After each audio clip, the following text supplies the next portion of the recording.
Hello, welcome to Smash Hit Sports, and this is my way too early college football top 25. Now, is it unbelievably early to know who the 25 best teams in the country are? Absolutely. However, I think it's a fun talking point, gives you an idea of where I think each of these teams are as we head into the offseason, into spring ball, into summer. Now, transfer portal window should be done. These rosters should, in theory, mostly be set, so we'll see from there. Now, let's get this thing up on the screen. If you haven't, like and subscribe. If you are listening to the audio version of this, I highly recommend, especially for this specific episode, going to YouTube, hitting that subscribe button, because we are going to have, some visuals here for YouTube. Absolutely recommend, go checking out the video version of this podcast. On the screen now is my way too early top 25. I have, and this is in order. You can say you don't like it. It is what it is, but this is the order that I have right now. We have Notre Dame at 1, Texas at 2, Indiana at 3, Miami at 4, Oregon at 5, Ohio State at 6, Georgia at 7, Texas A&M at 8, Texas Tech at 9, LSU at 10, Louisville at 11, BYU at 12, Michigan at 13, Iowa at 14, Ole Miss at 15, Houston at 16, USC at 17, Oklahoma at 18, Utah at 19, Penn State at 20, TCU at 21, Arizona State at 22, Boise State at 23, Virginia at 24, and Virginia Tech at 25. So I'm going to go team by team. We're 2 minutes into this. I'm going to try to make it less than a half hour. So we're going to keep this quick. I'm going to give about a minute and a half on each team and go from there. So, starting with Notre Dame. I know if you have watched any of my content for even a short period of time, you know that I am a Notre Dame fan. Now, I make this as unbiased as I possibly can. So keep in mind that I think that Notre Dame is the best team in the country headed into 2026? Yes, but it's not because I'm a Notre Dame fan. It's because what I think their roster looks like, what I think they retain from a coaching perspective, all of that, it all goes into this. So looking at Notre Dame's transfer portal class, I think this is a really big the transfer portal, obviously in today's day and age in football, is a big impact on how you build a roster. They retain a lot of their offensive line. They also retain CJ Carr, which I think is absolutely huge. Notre Dame, in, I believe, 4 consecutive seasons, heading all the way back to Ian Book, have started a new starting quarterback in consecutive seasons. We had CJ Carr last year. We had Riley Leonard. We had Sam Hartman.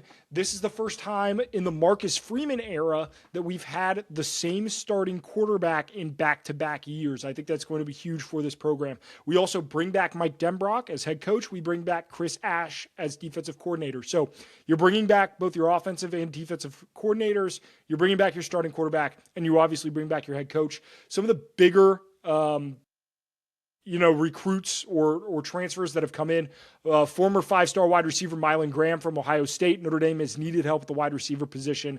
They also got Quincy Porter, former 5-star wide receiver from Ohio State. So big help at the wide receiver position. They got DJ McKinney from Colorado, and then they got some help up front on defense in Tion Gray from Oregon, which I think is probably their biggest recruit from a transfer portal perspective. Francis Brew from Pitt, also a big name. So that's why I have Notre Dame at number 1. However, I have Texas at number 2. And I think Texas is they're an enigma, right? From a standpoint of they're back. Texas is very, very good. However, are they back to the point where they're competing for national titles back? Not yet.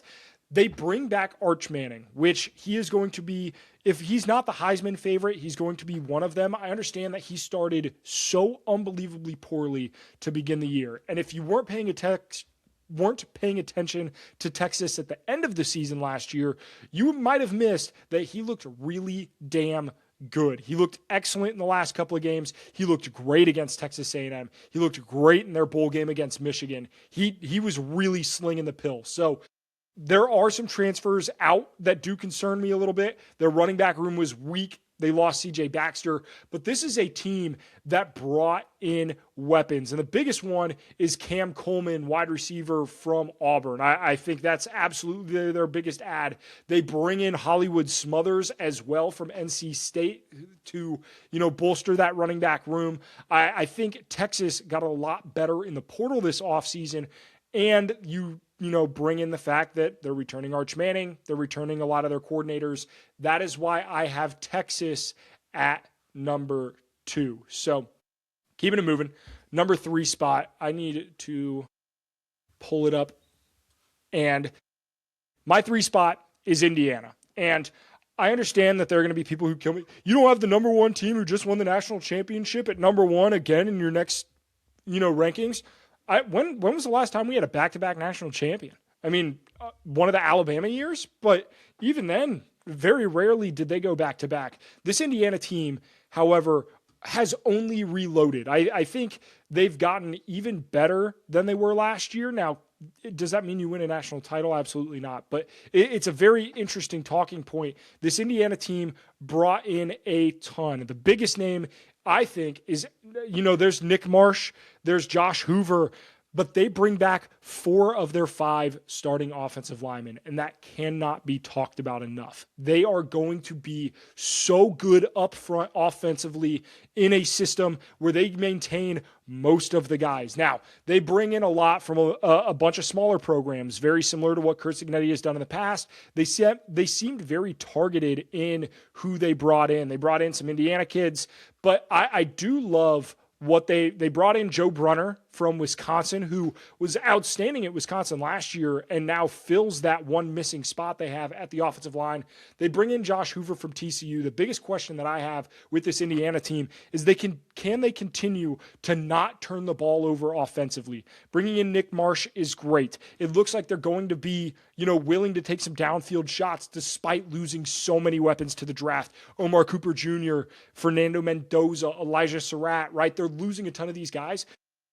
D'Angelo Pons on defense, I still think they're going to have the players to be able to compete each and every week. And the answer is can they be as much of a machine, a robot, perfect as they were the last couple of seasons? If they can do that, I think they absolutely have a shot to make a run at a national title once again. So I have them at 3. And number 4, I have Miami. And this is I don't want to call it an overreaction to them making a run at the end of the year last year. Their roster was good. It was great coming into the year. And the question was always, well, can Carson Beck do it? Can he, elevate the team the way that they need to? Well, now you have Darian Mensah coming in, an absolute stud from Duke. He was originally at Tulane. He's now on his 3rd school, but damn it, he was good. You have Cooper Barkate coming with him from Duke to Miami. So the offense is going to look good despite the fact that they're losing Carson Beck, that they lost some of their other outside weapons. I believe they're losing Fletcher, their running back. They're losing a lot on defense, and that's my biggest area of concern with Miami. However, like they've done in the past, they're bringing guys in. If I'm going to trust Mario Cristobal, it's going to be on the defensive side of the football. So I think they can figure that out. It's the offense that was my biggest concern last year. It's my biggest concern this year. But if that offensive line can continue to dominate, they can give Mensah time. I think, and bringing back, baby Jesus offensively, their wide receiver room is going to be nasty. So I have Miami at 4. And I think the top really 7 teams are kind of in the same tier. I think they're kind of in this, elite should be pushing to win a national title tier. So at number 5, I have Oregon. Oregon brings back Dante Moore, despite, him potentially being the number 2 overall pick. They lose a ton offensively, right? Kenyon Sadiq is going to be a huge loss. I think he's the best tight end in this draft. But they bring back a ton defensively. I trust Dan Lanning. He's a great coach. They bring back a lot of their wide receiver room. They had a lot of young guys get snaps at wide receiver this offseason. If you're looking at the screen, Oregon isn't in the top 25 in terms of the portal class that they've brought in, but they don't need to be. They already had a really, really good roster that I think underperformed just a little bit this year, but even then, they still had an incredible season. So I like Oregon. I have them at the 5 spot. Of those 5 teams, some newer names in terms of who we regularly see in the top 5. A lot of, new blood, new faces in this top 5. And I understand that there's going to be some hate, especially with Notre Dame at number 1. I understand it, but if you look at the odds to win the national title, a lot of these teams are right up there. Now, at number 6, I have Ohio State. They lose a lot. Obviously, losing Carnell Tate, they're losing Caleb Downs, 2 of the best players in college football, but they bring back Julian Sayin, they bring back Ryan Day. The real question I have is, what is this offense going to look like with Arthur Smith as their offensive coordinator? I hated that hire. I hated every ounce of that hire with every fiber of my being. I don't know if I'm going to be correct in that or not. Obviously, we are still so far from the season. Now, the good news for Arthur Smith is Julian Sayin and Jeremiah Smith might be the best wide receiver quarterback combo he's had as a coach in, the professional / college football level. But I still have so many questions about his play calling. It has been so brutal, and I can just see Ohio State in a close game against an Indiana or against an Oregon or against a Michigan just fumbling the bag away with their play calling. And that's honestly, Arthur Smith is most of the reason why Ohio State is at 6 and not at 4 or 5. Truth be told, I hate that hire that much. But they do bring in some pieces in the transfer portal. They've done a pretty good job. At Georgia, I have Georgia at 7. The question with Georgia is never going to be the talent. And if you look at the transfer portal rankings, Georgia does not bring people in, right? People leave Georgia, they don't come into Georgia. And that is not a knock on Georgia at all. I actually think it's the highest compliment. They recruit at such an unbelievably high level that the talent is already on the roster and they do not need to bring in to fill gaps in that roster because they recruit at such a high level. Now, do I think that this Georgia team is going to be as dominant as Georgia teams in the past? No, I think defensively is where they need to improve a little bit. But they're good enough to compete for the SEC, to compete for a national title. As long as Kirby Smart's there, that's going to be the case. That is the case this year. I have them as the number 7 team in the country, and I think the top 7, all of the top 7 teams, Notre Dame through Georgia, all have a great shot at winning the national title. I truly think there is belief in each and every one of those locker rooms that they can do it. Now, 8 and 9, they're back-to-back in the transfer portal rankings. They're back-to-back on my list, Texas A&M and Texas Tech. So Texas A&M, obviously, like they do every year, they bring in a ton of guys, they lose a ton of guys, a lot of turnover on that roster, but there is a lot of talent on this team. Isaiah Horton, wide receiver, transferring in from Alabama. He had an incredible catch in the Auburn game that won them that game. He's going to be a playmaker at the wide receiver position that Texas A&M has had. They had last year. They were good at wide receiver last year. The question is can you replace some of this defensive talent that you lose to the draft? Can you, find the pieces that elevate everything to that next level, right? Their quarterback was, borderline Heisman level at points throughout the year, and there were times where he looked good and times where he didn't. Texas A&M's schedule was soft last year. I want to look up Texas A&M's schedule this season because last season it was a softer amongst some of the SEC teams, but we'll see. With this season, it looks like, pulling up their schedule real quick, stay with me. Missouri State, Arizona State. I like that out-of-conference matchup. That's a good, Arizona State, one of the teams in my top 25. I like that. You have Kentucky at LSU, which should be a great game. I'm excited to see the Lane Kiffin experiment. We'll talk about them here in a minute. You have Arkansas, Missouri, Alabama. They play Texas again at Oklahoma. So last 2 games of the season at Oklahoma, Texas. You get Tennessee, but you get them, at home. They miss Georgia. They still a pretty tough schedule. So we'll see with Texas A&M, but I have a lot of faith in this team. I think they're very good. They're a very talented roster, so I have them at 8. I think they absolutely should be fighting for a college football playoff spot again next season. Texas Tech at number 9. Texas Tech at number 9. So I like Texas Tech. The question is was the Big 12 soft or was it Texas Tech? Obviously, Oregon beats Texas Tech in a great defensive battle. And their biggest question mark was, well, they think potentially that it was the quarterback, right? That Baron Morton, didn't step up to the level that he needed to. I like Baron Morton. I think he's a really good quarterback. But they brought in some guys to really elevate the rest of this roster. And I'm interested to see my favorite transfer that they brought in is Adam Trick from Miami of Ohio. He was a sack monster last year, just an absolute freak. But the biggest question with this Texas Tech team and their defense being so good is, can they replace that elite talent? Because they lost a lot of talent to the NFL draft, right? David Bailey is going to be a top 5 pick. Jacob Rodriguez, likely a top 15 pick. Can Texas Tech replace that? I'm not sure, but I'm excited to find out. I think they can. LSU is maybe the biggest question mark, right? You bring in Sam Leavitt. You bring in a ton of Ole Miss guys. You bring in, players from all over the country. But most importantly, you bring in Lane Kiffin. And my thought on Lane Kiffin has been and will continue to be that he is a very, very, very good football coach. I don't know if he's a great football coach. And I think that's what you need to win a national title. I think you need a great football coach.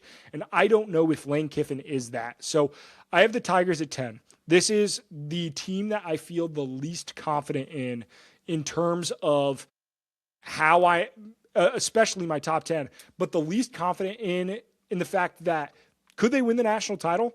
Maybe. Could they fall out of the top 25 entirely? Also, yes. I think that's also something that absolutely could happen. So we'll see. That's my top 10. Keeping it moving. Want to reshow. Let's reshow the graphic here. I'm trying to do all of this on the fly. So if it looks just god awful, you'll have to let me know. But we're trying something a little new here. We're trying to push the bound. I need a producer is what I need. Unfortunately, I can't afford a producer. So what you get is just me in a different role. So that's the top 10: Notre Dame, Texas, Indiana, Miami, Oregon, Ohio State, Georgia, Texas A&M, Texas Tech, and LSU. Now, we're going to go through the rest of the top 25 a little bit quicker. Louisville is a team that I am very high on. I love Jeff Brom. I think Jeff Brom might be the most underrated coach in college football. I think I know that he was in the discussion for those top 25 jobs, right? The elite jobs that came open. He was, talked about for Penn State. He was talked about for some of the SEC gigs. I love Jeff Brom. I'm so glad that he was able to stay at Louisville. I like what I just like what that program is. They're tough. They do things the right way. It's interesting. They brought in, who do they bring in from a quarterback standpoint? I'm trying to look here. Not Widner. I know they brought him in. Damn it. It's going to bother me.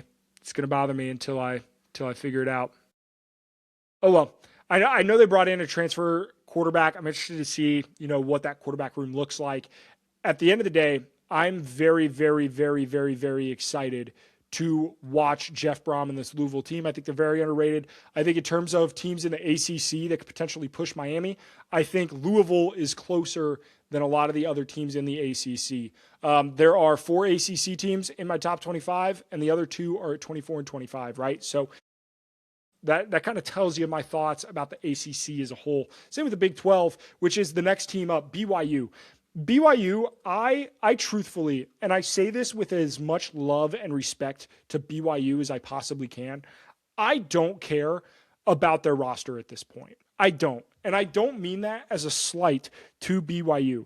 I mean that in the fact that they had BYU, right? And oh no, he had sex. We got to kick him out of the program. He goes to Tulane, balls out. Jake Retzlaff was good at Tulane last season. They start true freshman Bear Bachmeier, number 47 at quarterback. And this all happens just a couple of weeks before the season starts. And I'm thinking there's no way this close to the season he didn't have spring ball. They're going to start a true freshman and compete at the level that they need to. And God damn it, they did. So I don't even know why at this point we argue with Kalani Sitake and what he does out there, because what he does works. He's absolutely incredible. There's a reason that they were trying to poach him, and they had to, the Crumble CEO had to put his foot down and bring Kalani Sitake back into BYU. But I love what the program's doing. I love what they've built. I love their toughness, their attitude. Give me BYU at 12. I have Michigan at 13. I love the Kyle Whittingham hire. I hate/love it. I think there's a point where it's good for him to get a fresh perspective. I don't know if long term how great it is for Michigan, but I think in the short term it's excellent for Michigan. I think that he is a coach that has had a certain level of excellence at his program for a very long time.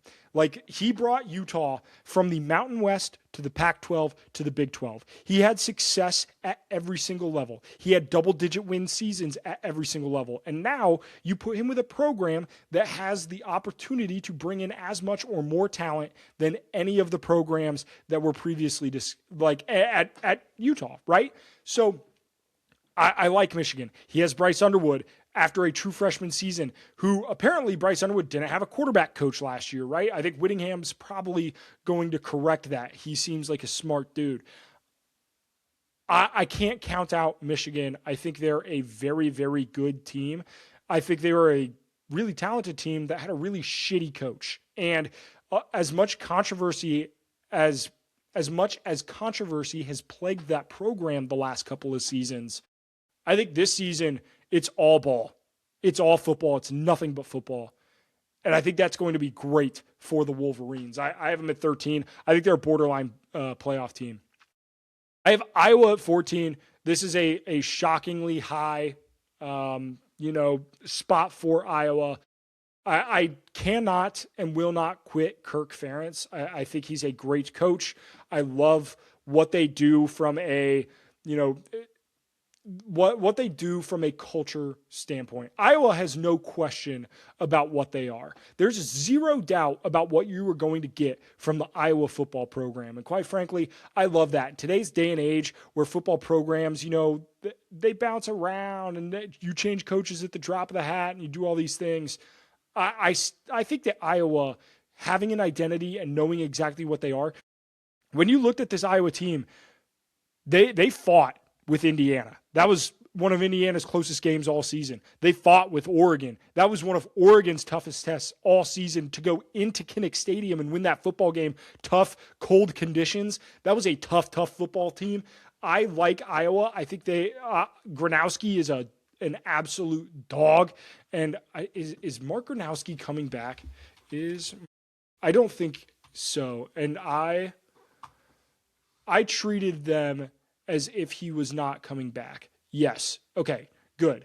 I'm glad that, NFL draft prospect. Okay. Because I ranked them as if Gronowski was not coming back. I think they're a borderline playoff team if he does come back.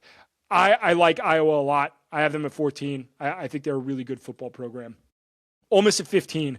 This is where, again, I know you could call it a cop-out answer. That's fine. Call me whatever you want in the comments. I appreciate it. And if you made it to this point, we're 15 teams in. Hit that like and subscribe. I know I said I was going to keep it under a half hour. We're at like 24 minutes. So we're doing all right. Pete Golding at Ole Miss. I like that they immediately were decisive in the hiring of their football coach. I think there are times where you can show uncertainty in your program and uncertainty in the leadership of the university if you aren't decisive when making some of these decisions. Ole Miss, call them what you want. They were very much decisive. And I like the Golding hire. I'm interested to see what that locker room looks like with the transfer portal rumors, some of what was going on there. Guys, hearing, oh, X player is getting paid so much, so I need to get paid so much, and what that does to a locker room. At the end of the day, is Trinidad Chambliss coming back? I don't know the answer to that. If the answer is yes, I would probably bump them higher up on this list. As of right now, I don't know if he is or not. So I kept him at 15, which is, again, a little bit of a cop-out answer.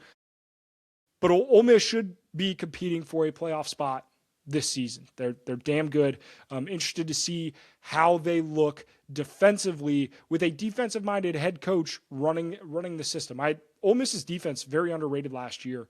I like Golding. We'll see what he does, as the head man, as the full-time head man, right? Sometimes you can run off of adrenaline a little bit, and I think I'm not saying that that's what the playoff run was, but I'm not saying that wasn't a factor either.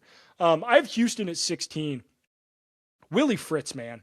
Willie Fritz, Houston, I took their win total over coming into last season. I love that bet. It cashed so easily. This is a team that they have a lot of fight in them in the Big 12 in what is a weaker conference.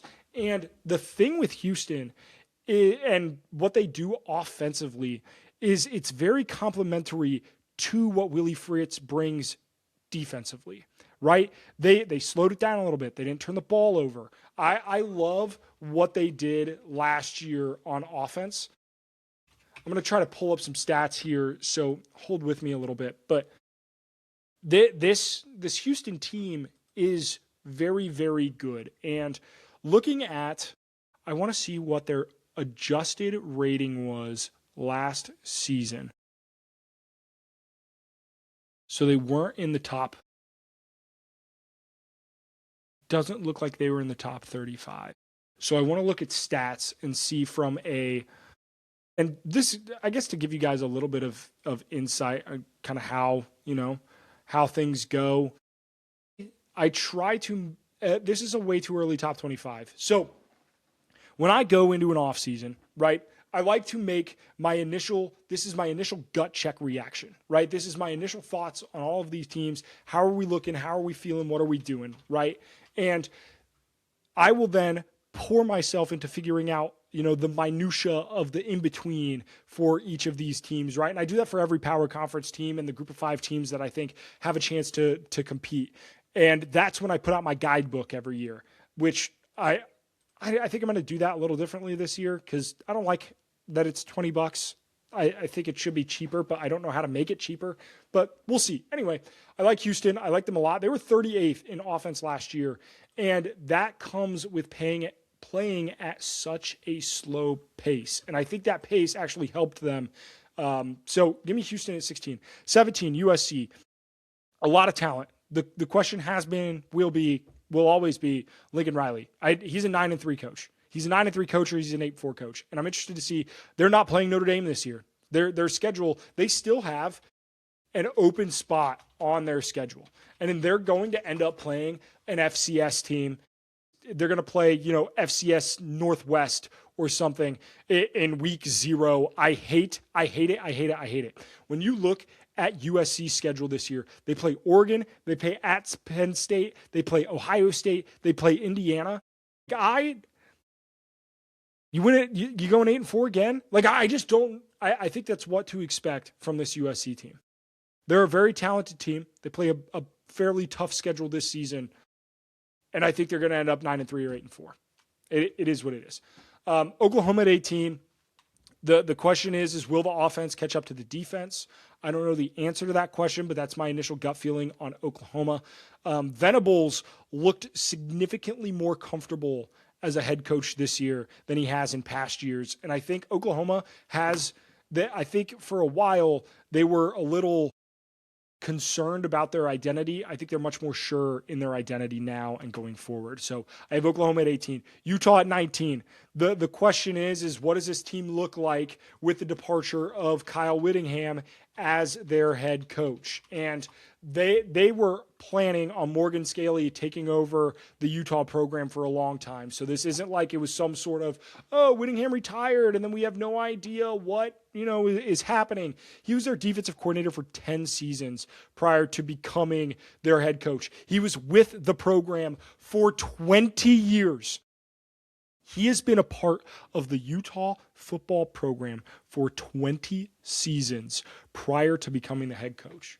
If you think that culture and that tenacity and what they bring on defense is going to falter for a second, buddy, do I have news for you. This is going to be the same Utah team that we've seen in years past, where every time that you have to go to Salt Lake City, you are going to have to fight a war. You are going to have to fight a war in Rice-Eccles Stadium to win there. It's going to be tough. It's going to be tough. Is that Rice-Eccles, right? Am I crazy? I have to Google it. Rice-Eccles Stadium. Yes. Okay. Thank God. I thought I was slipping there. Ladies and gents. All right. Matt Campbell and the Penn State Cyclones. I'm interested to see and it happens inevitably with the way that the transfer program's set up nowadays. And I'm not, for or against it either way. But what you have is a head coach that goes from one program to a quote unquote step up to another program. And then he brings a lot of the guys with him, right? Rocco Becht comes in. He's going to be the quarterback at Penn State this season. I do think that there's going to be a lot of talent on that roster.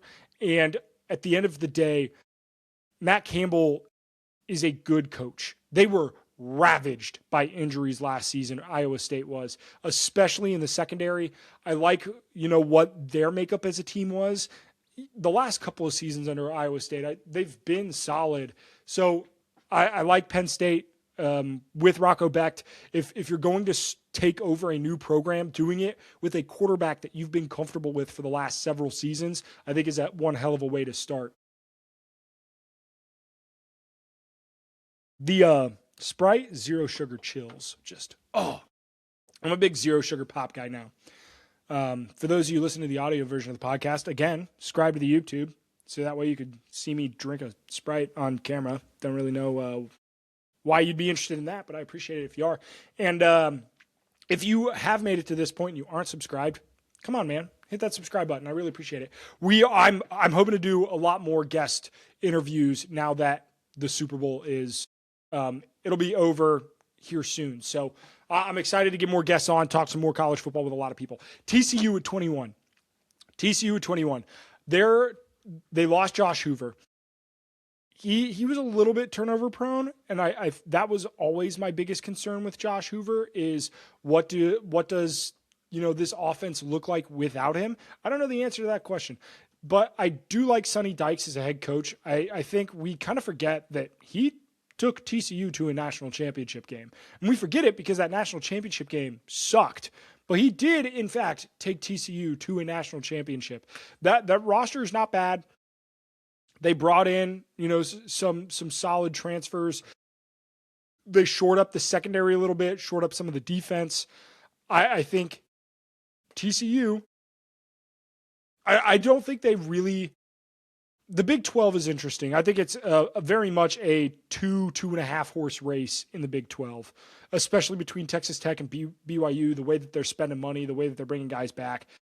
But I do think that TCU could potentially make some noise in that conference. They bring in Jaden Craig at quarterback from Harvard, who's an absolute stud. He was an absolute stud at Harvard. So I'm interested to see could they have found the next Trinidad Chambliss? I don't know the answer to that question, but should be fun to watch.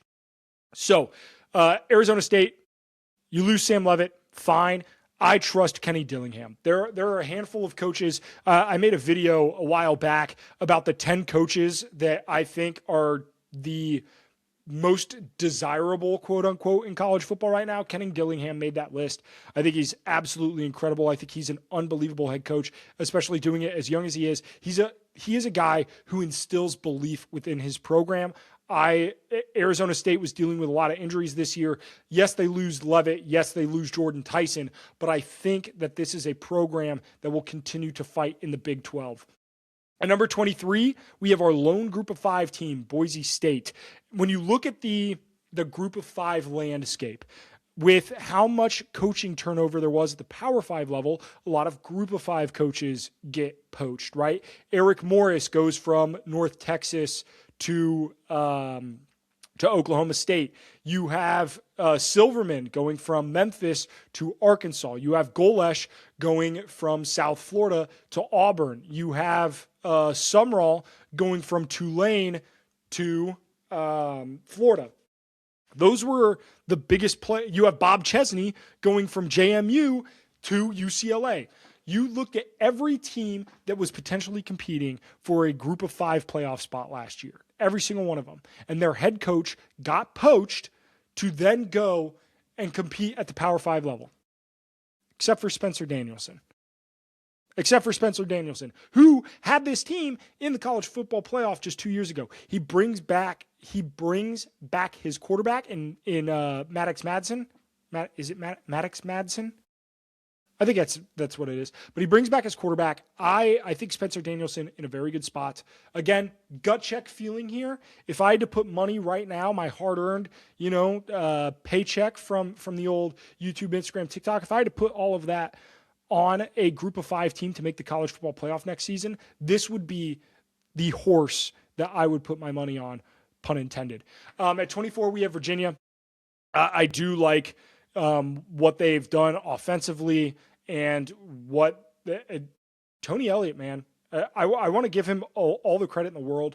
There was a point where I thought Virginia football was going to have to move on from Tony Elliott, not because of Tony Elliott, because of the things that had happened surrounding that program, right? You had COVID, and then you had 3 players who tragically lost their lives in a shooting. There was so much negativity around the program that I didn't think that it was going to be possible for that same staff to bring it up. And shout out to Tony Elliott. He's absolutely done that. I like Virginia at 24. And then Virginia Tech at 25. James Franklin isn't a bad coach.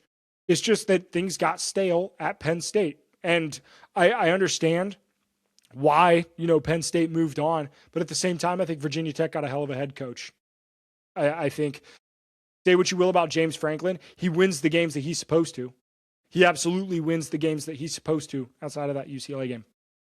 Virginia Tech, I think they will end up in the top 25 because they're going to win 8 or 9 football games and show exactly how good of a head coach James Franklin is. So, appreciate y'all for making it 37 minutes, a little bit longer than I thought it was going to be. But, we get talking football. And I love talking with you, because college football, it's incredible. We are, 200 and some days away from it, but it's great. I cannot wait to talk about it more. We have some college basketball stuff coming up on the program in the next couple of weeks.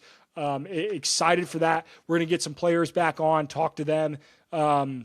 Very, very excited for where Smash Hit Sports is heading. I appreciate each and every one of y'all who listen and follow along. I really do appreciate it. The best way to help me out, I'm not asking for $1, but if you have somebody who you think would enjoy this type of content and enjoy my stuff, do me a favor, just send them a link, Be like, hey, go check this guy's stuff out. It's the best way to help me out. I really appreciate it, and we will see you in the next one.